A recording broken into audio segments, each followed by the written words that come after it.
धमकी दिलेली आहे काल। मी आता आपणच मला दाखवलं, मी आपल्या माध्यमातून या ठिकाणी हा सगळा प्रकार बघतोय।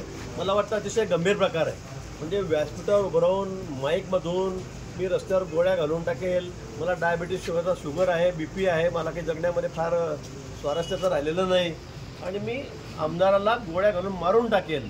मला वाटतं यापेक्षा गंभीर घटना कुठे दुसरी असू शकत नाही।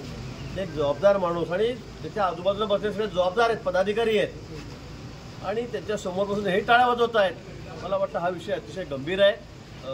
मंगेश चव्हाण माझ्यासोबतच होता या ठिकाणी, तर मी एका बैठकीसाठी या ठिकाणी आलेलो आहोत रेल्वे DRMकडे आणि त्यांनी मला सांगितलं की मी थोड्या वेळात त्यांनी तक्रार देतोय पोलीस अधिकाऱ्यांना आम्ही सांगू आणि मान्य देवेंद्रजींना आम्ही या संदर्भामध्ये निश्चित त्यांच्या कानावर ही बातमी टाकू आणि या माणसांवर खरं कठोर कारवाई झाली पाहिजे अशी आमची मागणी राहील। वेळ दिला 2 तास आमची सर्वच रेल्वेच्या प्रश्नांवर या ठिकाणी सर्व चर्चा झालेली आहे। अनेक प्रश्न आहेत या ठिकाणी जिल्ह्यामध्ये। ब्रॉडगेजचा सर्वात मोठा प्रश्न आहे जो पाचोरा ते जामनेर बोदवड, पाचोरा जामनेरचा आता टेंडर निघालेला आहे, तोही प्रश्न मार्गी लागलेला आहे।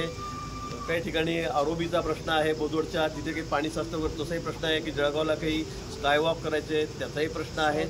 अनेक प्रश्न, सावद्याचा पण सुद्धा शेड करायचा विषय आहे, तेही मंजूर झालेला आहे।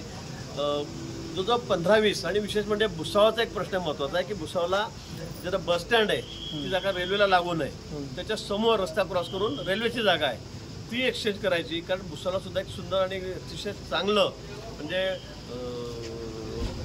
बस पोर्ट करायचं आहे आम्हाला, आता बस स्टँड नाही करायचं आणि अतिशय सुंदर असं बसाकडे बरेच दिवस झाले भुसावळकर हाल सहन करतात त्या बाबतीमध्ये, कारण जागेचाच हा वाद चाललेला होता।